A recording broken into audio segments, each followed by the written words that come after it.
Meus irmãos, agora bom dia de verdade. Queria convidar os irmãos a abrir a palavra do Senhor no Evangelho segundo Mateus. Evangelho segundo Mateus, damos continuidade às meditações no Sermão da Montanha.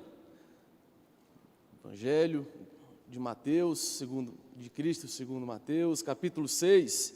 Essas leituras de versículos 5 ao 8. Versículos 5 ao 8, Mateus, capítulo 6, versículos 5 a 8, diz assim a palavra do nosso Deus, meus irmãos: E quando orardes, não sereis como os hipócritas, porque gostam de orar em pé nas sinagogas e nos cantos das praças, para serem vistos dos homens. Em verdade vos digo que eles já receberam a recompensa. Tu, porém, quando orares, entra no teu quarto e fechada a porta, orarás a teu pai que está em secreto, e teu pai que vem em secreto te recompensará. E orando, não useis de vãs repetições como os gentios, porque presumem que pelo seu muito falar serão ouvidos. Não vos assemelheis, pois, a eles, porque Deus, o vosso Pai, sabe de que tendes necessidades antes que os peça. Vamos orar. Senhor nosso Deus, estamos diante da Tua palavra, Pai. Expectativa de sermos edificados, de continuarmos a adoração que Te prestamos por meio de um ouvir atencioso, de um ouvir disposto da Tua santa palavra. Por isso, Santo Espírito de Deus, nos abençoa nessa manhã, cumpre os Teus desígnios no nosso coração, transforma as nossas vidas ao que nós Te pedimos, no nome do Senhor Jesus. Amém. Meus irmãos, nós estamos continuando as nossas meditações a respeito do Sermão da Montanha, esse ensino do Senhor Jesus a respeito das obras de piedade, as obras de justiça, e são todas as obras que ele acaba tratando aqui, são algumas obras que são abordadas pelo Senhor Jesus, somente 3 que a gente tem acompanhado. A primeira já foi meditada na semana passada, que era dar esmolas. Hoje vamos a falar a respeito da oração e também em seguida falaremos a respeito do jejum em momento oportuno. Essas 3 para representar o todo dessa prática de justiça, dessa prática de obras de justiça que o Senhor Jesus exige dos seus discípulos. E o Senhor Jesus faz a sua exposição passando essa mensagem de uma maneira estruturada. Ele primeiro fala a respeito da prática exibicionista, condenando essa prática. Em seguida, ele até faz também uma afirmação irônica dos resultados dessa falsa piedade, para no fim, dar a instrução adequada de como funciona a prática correta dessas obras de piedade. O pano de fundo ainda continua o mesmo que o reverendo Marcos Alexandre nos deu semana passada, e vocês lembram?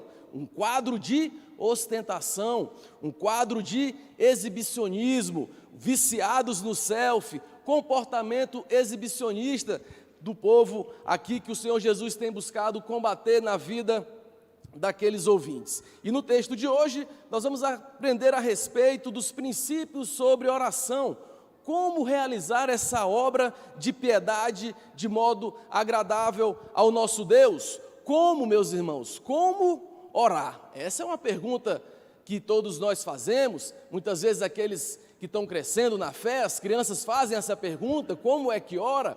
Aqueles que nasceram de novo, que estão dando os primeiros passos na fé cristã, como orar? Muitas vezes também muita gente já tem tempo de caminhada cristã, mas ainda fica em dúvidas em como orar, como que eu oro de modo a agradar ao meu Deus, como funciona a oração, muitas dúvidas. Não é sem razão que na nossa EBD temos até uma sala durante muitos anos que é a escola de oração. Porque, meus irmãos, orar é preciso. Como orar então nós devemos? O Senhor Jesus vai nos ensinar nessa manhã, dando 2 princípios, dois princípios que ele faz por meio de um contraste com 2 realidades vividas pelo povo naqueles tempos. Como orar? É a pergunta que nós fazemos. Então, o Senhor Jesus responde: não orem como os hipócritas religiosos. Versículo 5: E quando orardes, não serei como os hipócritas, porque gostam de orar em pé nas sinagogas e nos cantos das praças, para serem vistos dos homens. Em verdade vos digo que eles já receberam a recompensa. Quando vocês orarem, meus irmãos, e pode parecer óbvio, mas é sempre importante lembrar isso, não há cristianismo verdadeiro sem oração. O Senhor Jesus parte do pressuposto de que todo o seu povo clama a Deus, que todo o seu povo pratica essas obras de justiça. É necessário orar. Um teólogo diz que a oração é o exercício primordial e perpétuo da fé, e o principal elemento de piedade. A oração, meus irmãos, é algo único, é um privilégio único para o povo de Deus. Seus benefícios são incontáveis, é um dos princípios básicos da vida cristã. Um grande teólogo chamado J.C. Ryle diz que como o homem pode viver e não respirar está além da minha compreensão, e como o homem pode crer e não orar está além da minha compreensão também, porque a oração, meus irmãos, é um dos fundamentos da fé cristã, um dos fundamentos da caminhada com o nosso Deus. Todos os crentes verdadeiros, todos aqueles que estão trilhando o caminho do discipulado com o Senhor Jesus, todos eles, aqueles que nasceram de novo, todos aqueles que confessam o Senhor Jesus, que têm a presença do Santo Espírito em suas vidas, eles oram, eles vão sempre orar. Por isso, quando vocês forem orar, não sejam como os hipócritas. Semana passada, o reverendo Marcos Alexandre explicou com detalhes o significado dessa palavra.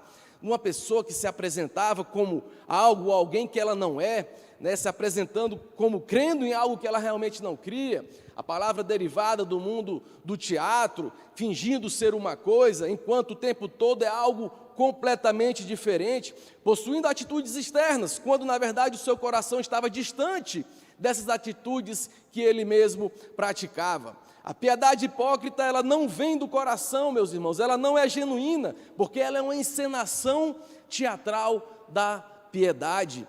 Quem eram os hipócritas aqui que o Senhor Jesus se dirige como exemplo, contrastando como não se deveria orar? Os fariseus, a elite religiosa daqueles tempos. E a oração judaica era um costume bastante interessante de ser avaliado, meus irmãos. Eles tinham o costume de orar 3 vezes ao dia, durante a manhã, meio-dia e também durante a noite. Quando o Senhor Jesus fala aqui em pé nas sinagogas, é porque essa oração ali no meio da reunião dos judeus, um homem ficava de pé diante da arca da lei, era chamado, então ele se colocava de pé e orava para todos os presentes.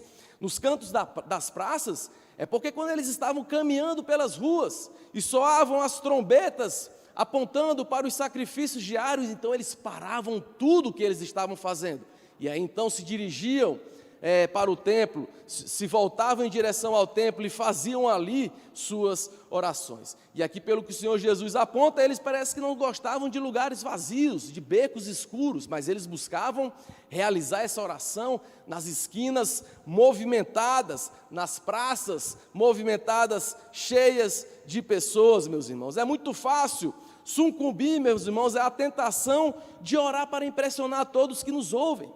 Pensem bem no tom de voz que as pessoas às vezes fazem, as entonações, o fervor, a maneira às vezes de mudar tom e baixar tom durante uma oração, tudo calculado para poder receber a aprovação das pessoas que estavam ali ouvindo cada um deles. Hoje em dia, será que temos também esse tipo de tentação, meus irmãos?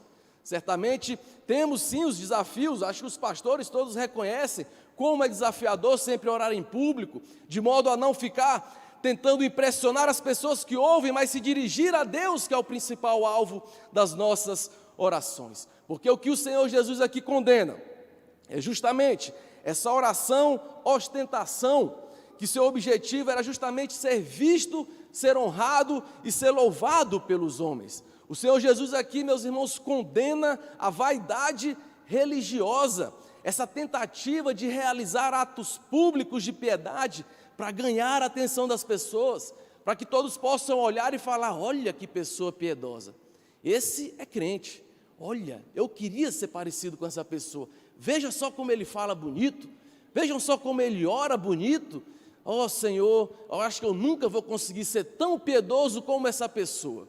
E esse é o motivo que o Senhor Jesus diz que, olha, eles já receberam a sua recompensa.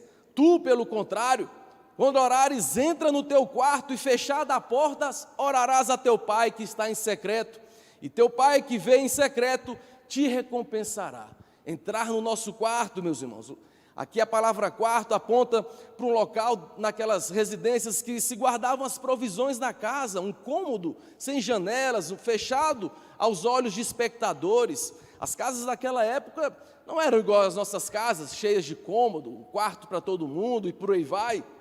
As casas daquela época tinham poucos cômodos, quando no mínimo às vezes tinha um cômodo. E qual o sentido do Senhor Jesus apontar para essa verdade de que, olha, vá para o seu quarto, vá para um local em secreto? É justamente esse desejo, meus irmãos, essa iniciativa do coração de não procure ser notado quando praticar os seus atos de piedade. A ênfase do Senhor Jesus não é nem no local físico, não é nem na questão de ser público ou ser privado, mas a ênfase na atitude do coração. William Hendricks, comentando esse texto, diz que a razão de mencionar o lugar secreto é que o adorador sincero e humilde não está interessado em mostrar-se publicamente com o fim de realçar o seu prestígio, mas encontrará um recanto isolado como o mais apropriado para as suas devoções. Ali é onde ele pode deixar o mundo de fora e estar sozinho diante do seu Deus.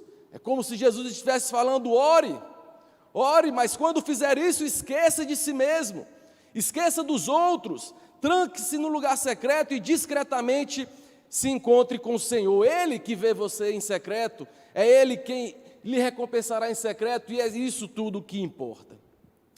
Meus irmãos, vale ressaltar que esse ambiente de ostentação em que vivemos, esse ambiente de marketing que vivemos, muitas vezes a gente pode pensar que isso não acontece nas nossas vidas.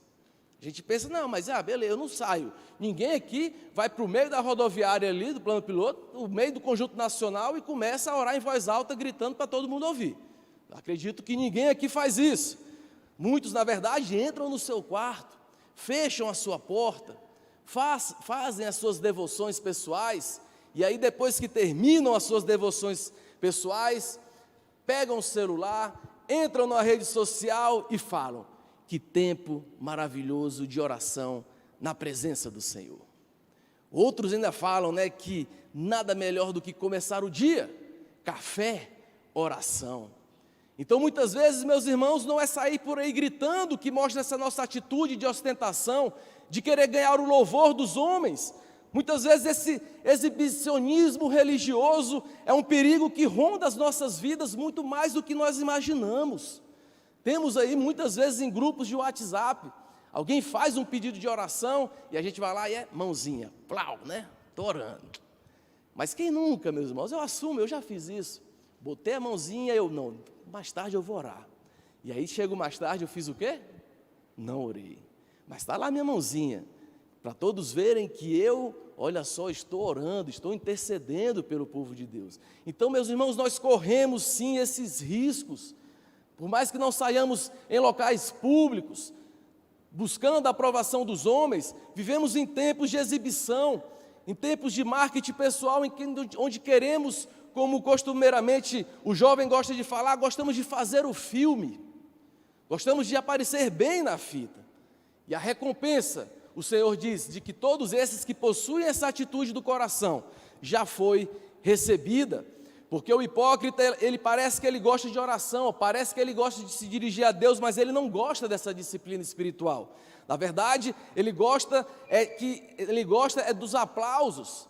Ele gosta dos aplausos porque, na verdade, a disciplina espiritual, a oração, na verdade, dá oportunidade para ele se exibir diante dos outros. Por trás dessa espiritualidade se esconde um orgulho, e o que ele realmente deseja é que os homens o louvem. E é importante também notar, meus irmãos, que aqui Jesus não está proibindo oração pública. No registro em Atos da igreja primitiva, está sempre mostrando a igreja se reunindo publicamente, orando. Um dos elementos de culto que nós reconhecemos como público é a oração pública, ações de graça, confissões de pecado. O próprio Senhor Jesus orou publicamente muitas vezes durante o seu ministério. Não é esse o objetivo aqui, não é essa intimidação de oração pública, mas é a postura do coração. Qual é a postura do seu coração diante da presença do nosso Deus? Tem até um ditado que fala, né? Quem não é visto, não é lembrado. Todo mundo fala isso, né? Quem não é visto, não é lembrado, bastante conhecido, um dito, mas na lógica do Senhor Jesus, na lógica divina é diferente. Quem não é visto pelos homens, mas é visto em secreto por Deus, esse sim é lembrado pelo nosso Senhor. Diante desse princípio, meus irmãos, esse princípio ensinado pelo Senhor Jesus, como devemos orar? Não orando como os hipócritas fariseus, nós devemos sim nos perguntar: qual tem sido a motivação das minhas orações? Ganhar reputação espiritual diante dos homens, ou uma real aproximação do nosso Deus? Eu oro com maior frequência e com maior fervor, quando estou em público, ou quando estou a sós, no meu quarto, na presença do meu Deus. Minha oração pública é apenas o transbordar da minha oração particular? E fica por último a última pergunta: será que fico tão ocupado tentando encontrar expressões que agradam outras pessoas presentes no culto, que não concentro a minha atenção em Deus e mal me dou conta de sua presença, apesar de ser a Ele que supostamente estou dirigindo as minhas orações? A nossa resposta a cada uma dessas perguntas vai nos enquadrar ou não nessa repreensão do Senhor Jesus, para não orarmos como os hipócritas. O reverendo Hernandes Dias Lopes diz que oração não é um discurso de ostentação diante dos homens, mas um derramado coração diante de Deus. É uma conversa íntima com o nosso Deus, nosso Pai, um deleitar-se em Deus, mais do que o próprio rogar as bênçãos de Deus. A dádiva, por mais excelente, não serve como substituto do doador, porque Deus é melhor do que as suas bênçãos. Essa é a recompensa do coração que ora realmente para Deus e busca a sua presença.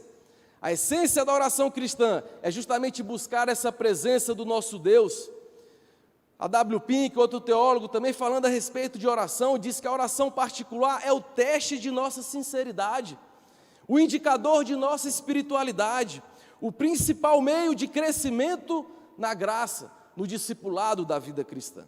O teste infalível da integridade espiritual de todos nós, diz o Senhor Jesus, é a nossa oração particular, meus irmãos. E é fácil, é muito fácil nós escondermos a nossa hipocrisia, porque ela está ali enraigada no nosso coração caído, nesse coração humano afetado pelo pecado.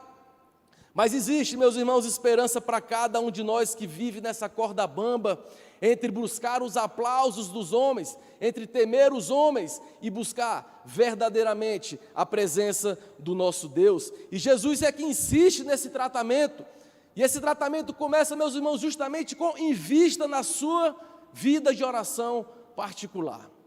Invista na sua vida de oração privada. É aí que você verá a presença do nosso Deus, terá a sua recompensa e crescerá na caminhada cristã.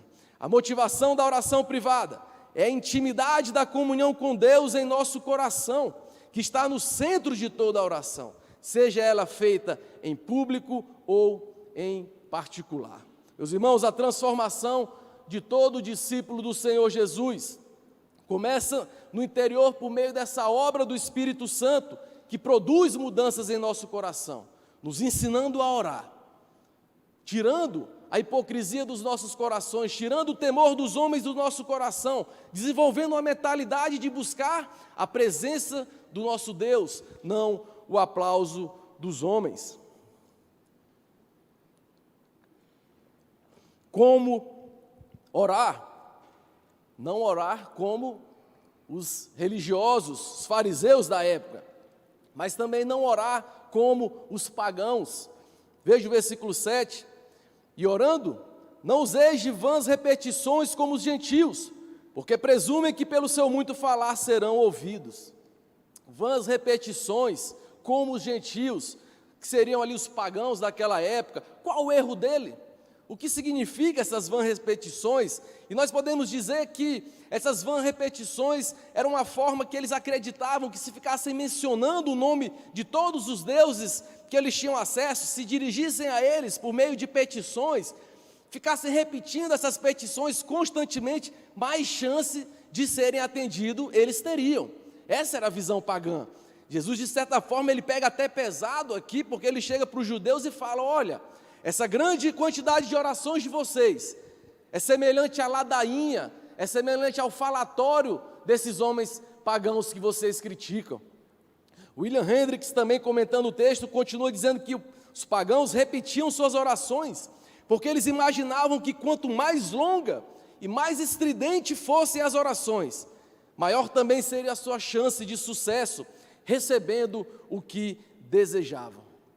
A gente tem um exemplo nas Escrituras, alguns exemplos, mas tem um emblemático que mostra bem isso, que é lá no Antigo Testamento, com Elias e os profetas de Baal, quando eles se reúnem no monte para ter aquele embate, aquela disputa entre os dois, no caso Elias, o profeta de Deus, e os profetas de Baal. E aí conta lá em 1 Reis, no capítulo 18, que eles se reuniam desde a manhã até o meio-dia e gritando: ah, Baal, responde-nos, porque não havia uma voz que respondesse.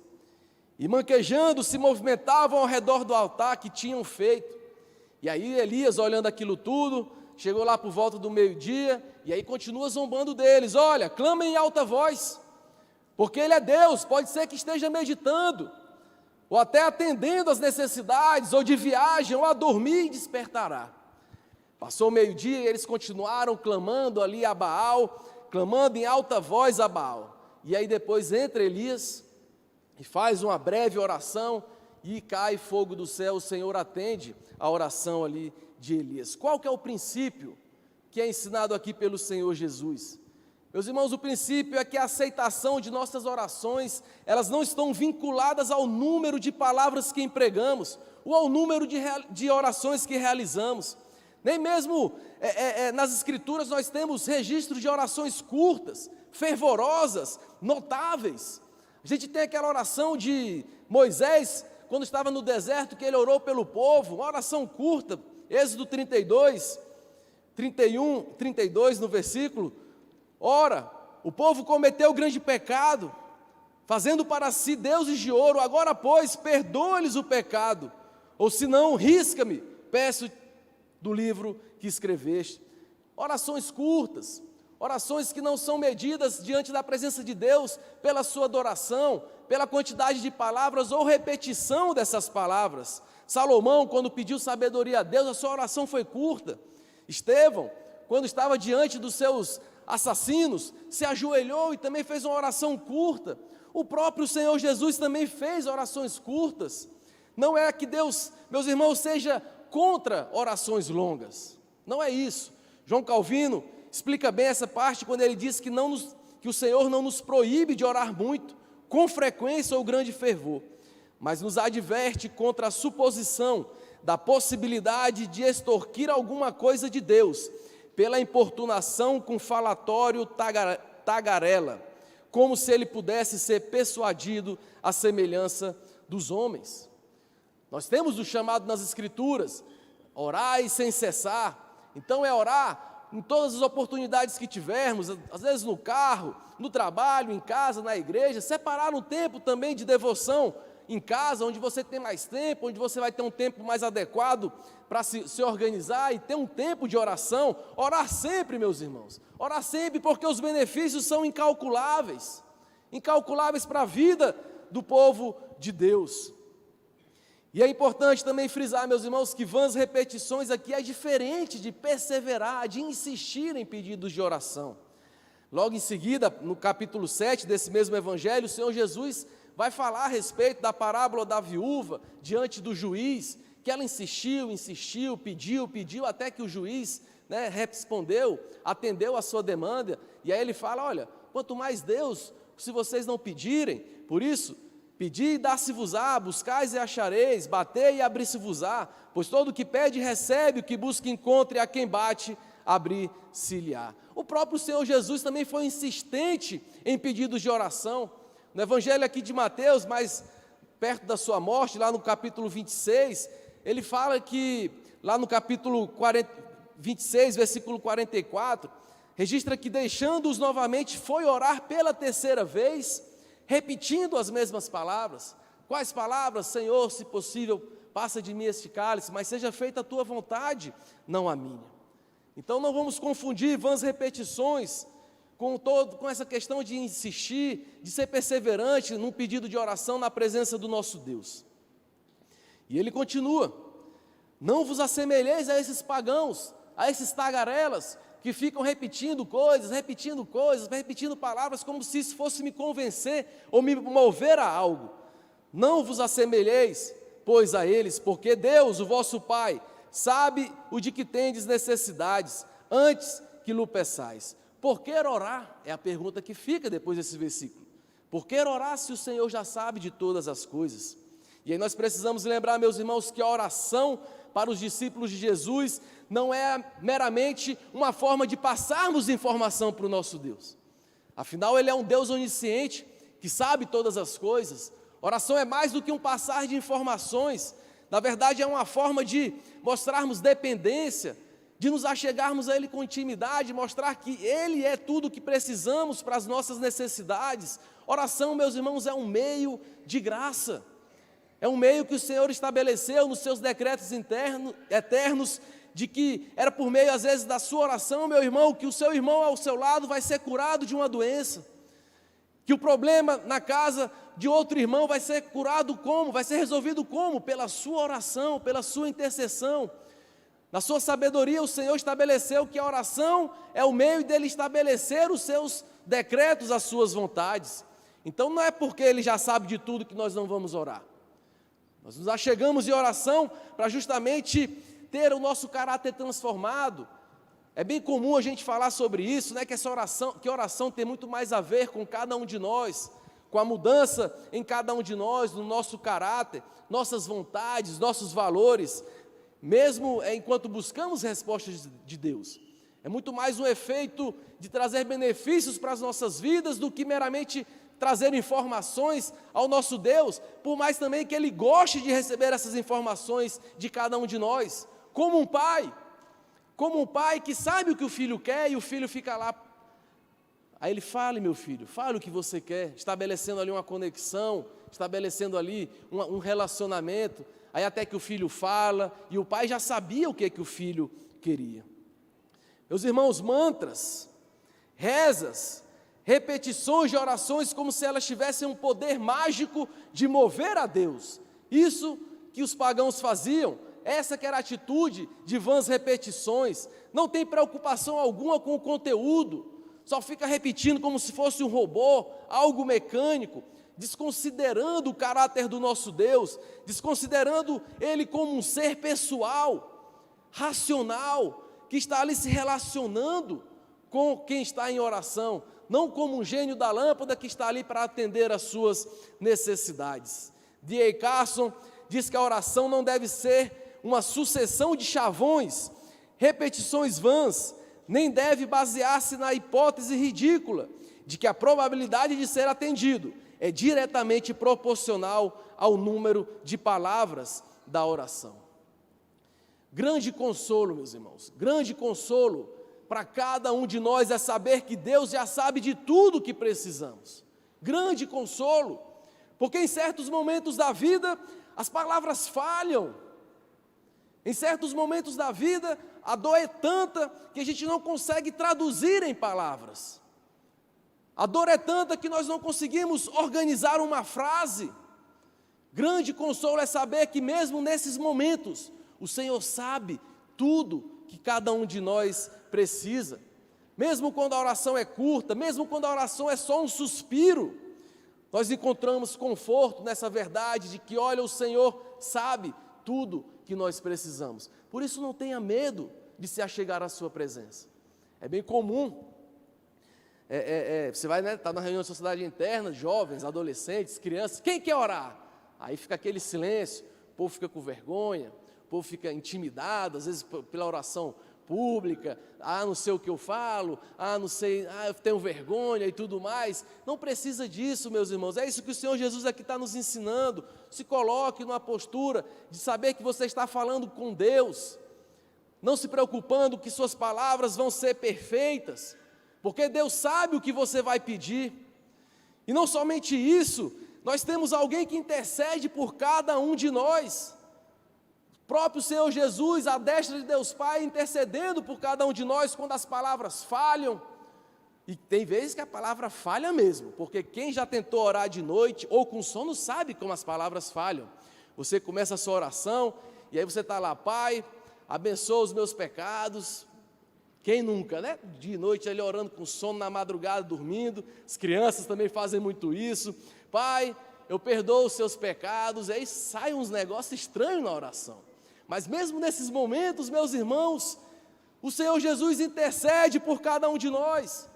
O Santo Espírito de Deus também intercede com gemidos inexprimíveis a favor de cada um de nós. Deus sabe tudo o que nós precisamos. Por isso podemos nos achegar com confiança à sua presença, sem vergonha, sem receio, sem medo, porque Ele vai nos recompensar com a sua santa presença. Coerência, meus irmãos, coerência entre a vida externa com também a disposição interna do coração, é o que o Senhor aqui está exigindo do seu povo. Esses são os atos de justiça. Ele aqui não está defendendo isso a fim de que, olha, se você orar certo, você vai ganhar uma entrada no reino dos céus. Já aprendemos isso, já discutimos a respeito disso no começo do Sermão da Montanha.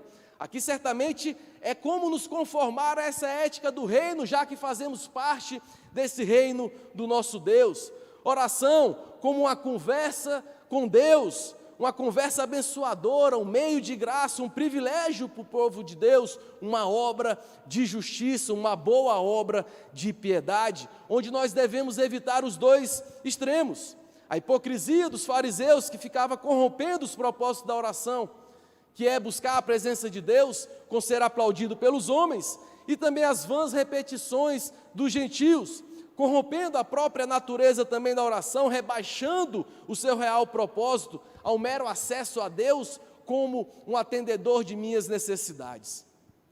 D.A. Carson finaliza bem, dizendo que Jesus quer nos ensinar que a oração, para ser uma verdadeira obra de justiça, não deve ser feita com ostentação, deve ser dirigida ao Pai, não aos homens, deve ser feita, sobretudo, em particular, e sem a ilusão de que Deus pode ser manipulado por tagarelice vazia.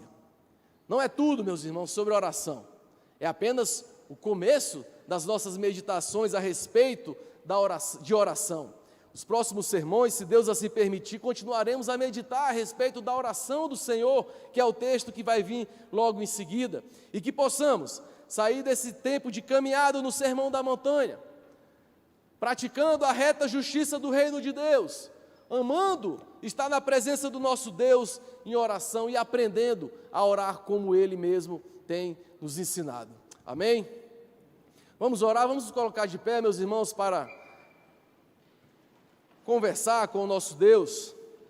Santo Deus, obrigado, Pai, porque o Senhor não nos deixa à mercê dos nossos próprios pensamentos e ideias, mas o Senhor nos instrui por meio da sua palavra, nos instrui a como orar, nos dá princípios poderosos, Pai, princípios eternos de como nos achegarmos diante da tua presença. Rogamos ao Senhor que nos purifique de toda hipocrisia, de toda ostentação, de todo desejo de ser louvado pelos homens, e que as nossas orações, Pai, possam ter a motivação correta de nos aproximarmos de Ti e recebermos a recompensa do relacionamento contigo. Do mesmo modo, Pai, também nos ajuda a não ficarmos tentados a viver de vãs repetições, achando que podemos manipular o Senhor para conseguir o que queremos. Mas que a gente possa lembrar que o Senhor sabe de todas as coisas, de tudo que nós necessitamos, e que o Senhor nos chama a esse relacionamento íntimo por meio da oração, um relacionamento gracioso e abençoador na tua santa presença. Essa é a oração, Pai, que nós te fazemos, no nome do Senhor Jesus. Amém. Meus irmãos, recebei a bênção, que a graça do nosso Senhor, aquele que nos ensina a orar, o grande amor de nosso Pai, o alvo das nossas orações, que o consolo, a capacitação, as influências do Santo Espírito de Deus, que intercede por cada um de nós, seja convosco, o povo de Deus, não somente hoje, mas para todos sempre. Amém.